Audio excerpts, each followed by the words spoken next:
Hello, welcome back to Chapter 9, Section 8, where we're working with completing the square. Real quick before I get into this one, if you're watching the videos in order, there were a couple problems in the last example that I thought was kind of weird.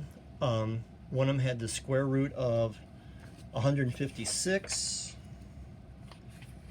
and of course I'm having a hard time grabbing the paper. I don't know why. So it was this one right here. And the other one that I thought was kind of weird was this one with the square root of 22. I thought maybe I copied it wrong or I did something wrong. Turns out those were okay. So that was what we were supposed to do. But when I write up the test, I'm not going to worry about that. Okay, we're not going to make you do anything like that. That's something we do in Algebra 2, obviously. But let's just take one step at a time, all right? In this video, we're going to do the same thing we did, except we need to get the x to the second power without anything being multiplied. For these two, they're being multiplied by -1, so we're just going to change the sign of everything. Or that happens when I multiply everything by -1 or divide everything by -1. But let's start off with that first. So I'm going to divide by -1. Might need a new marker. There it goes. Negative divided by negative all through it changes into a positive, so I get x squared plus 5x equals positive 5. Now I'm going to take this 5, divide it by 2, and square it. I don't change it to a decimal. I know 5 is odd, so it's not going to come out nice. It is 2.5, but don't do that. This is going to give me 25 over 4. 5 squared is 25, 2 squared equals 4. So I get x squared plus 5x plus 25 over 4 equals 5 plus 25 over 4.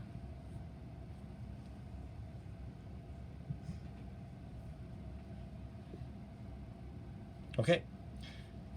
On this side, I'm going to factor, and I get x plus 5 over 2 to the second power. On the other side, I need a common denominator, so this is going to be 5 over 1, which if I find a common denominator, would be 4. So now I've got 20 over 4. And 20 plus 25 equals 45. Take the square root. Don't forget plus or minus. And I get x plus 5 over 2 equals plus or minus. I don't know what the square root of 45 is. And at this point, I'm not going to talk about simplifying it, so I'm just going to leave it square root of 45. But I do know the square root of 4 equals 2. So now I'm going to add, oops, I got to break it into two equations, excuse me. I got x plus 5 over 2 equals positive square root of 45 over 2. So x is going to be -5 plus square root of 45 all over 2. And the other equation, x plus 5 over 2 equals negative square root of 45 over 2.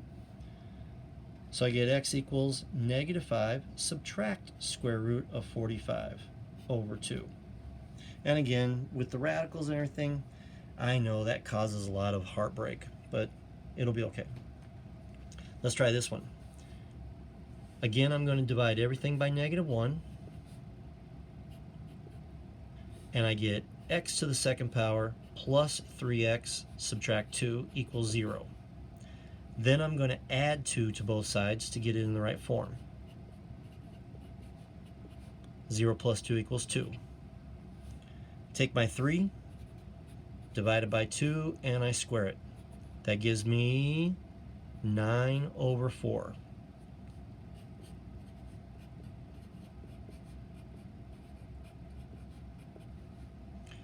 And I'm going to have 2 plus 9 over 4. I'm going to go ahead and write it. I know it was a little confusing over here. I'm going to go ahead and write 2 over 1 is the same as 8 over 4. 8 over 4 is just another way of saying 2.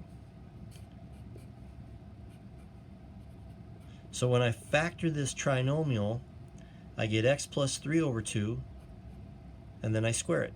Over here I get 17 over 4. And when I take the square root of both sides,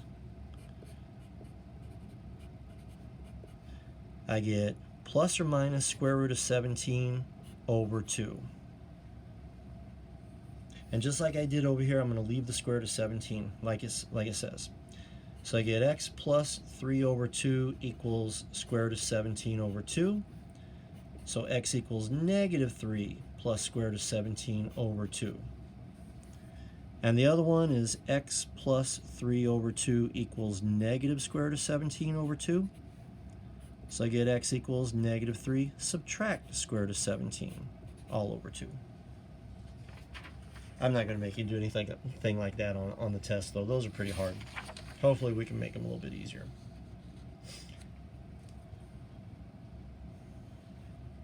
Okay, this one I have to put in the right form.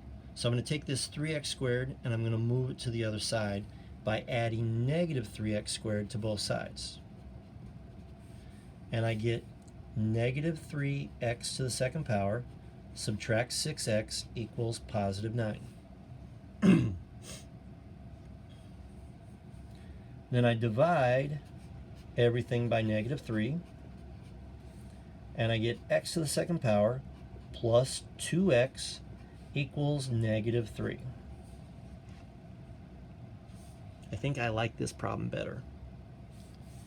Take the 2, divide by 2, 2 divided by 2 is 1, and then square it. 1 times 1 equals 1. So this is x squared plus 2x plus 1 equals negative 3 plus 1. I spoke too soon.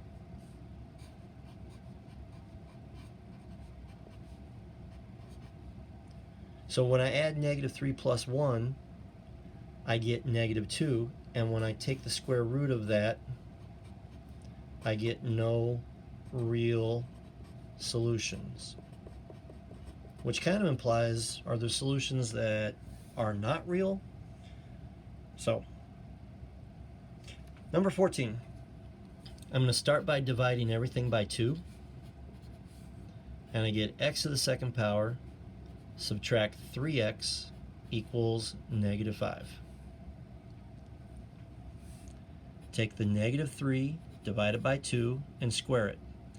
And that gives me 9 over 4. So x squared, subtract 3x plus 9 over 4 equals 9 over 4 subtract, I can't believe they're doing this again. I don't know why they keep doing this. Anyway, 20 over 4, which that's the 5. This is x subtract 3 over 2 squared equals negative 11 over 4. And one more time, I'm not sure what Dr. Berger is doing here. One more time, I'm trying to take the square root of a negative number, and I get no real solution. It's like, that's really not important for this section, sir. I don't want you to believe that it's always going to happen that way. And that's what I get for trusting the book too much. Okay, let's keep our fingers crossed that I think this one's going to work out. We'll have to see. We may end up with a square root, but that's okay. I'm going to divide everything by negative 1, even the 0, and I get x squared subtract 8x plus 6 equals 0. And I'm going to add negative 6 to both sides.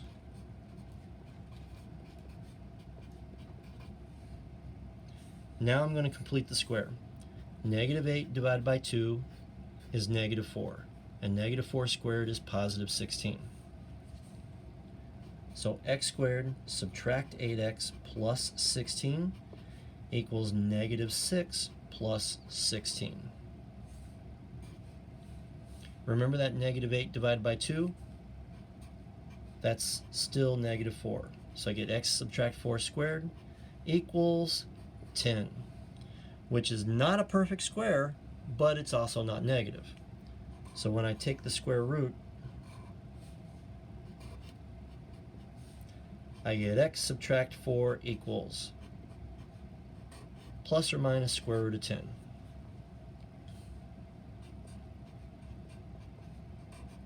Let's take care of the positive one. I'm going to add 4 to both sides, and I get x equals 4 plus square root of 10.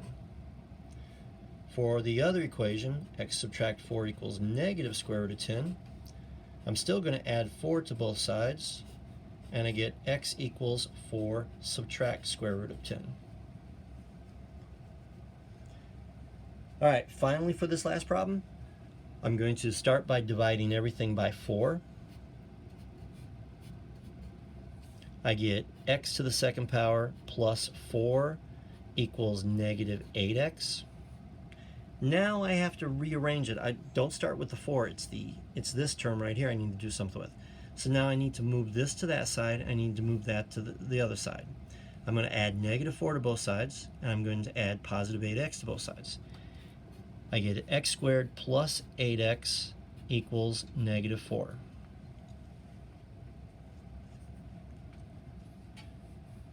To complete the square, I've got 8 divided by 2, which is 4, and 4 squared equals 16. So x to the second power plus 8x plus 16 equals negative 4 plus 16. What two numbers multiply to give 16 but add to give 8? Well, it's that 8 divided by 2 that I have here. So I get x plus 4 squared. Negative 4 plus 16 is positive 12. And I'll take the square root. I get x plus 4 equals positive or negative square root of 12.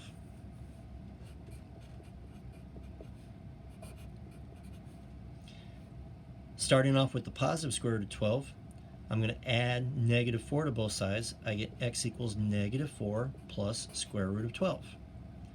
And the other one, x plus 4 equals negative square root of 12. I add negative 4 to both sides. I get x equals negative 4 subtract square root of 12. Just barely enough room to get that on. Okay, I know those were complicated, so I expect lots of questions, and we'll try to do more problems and give you more chances to figure this out. Good luck.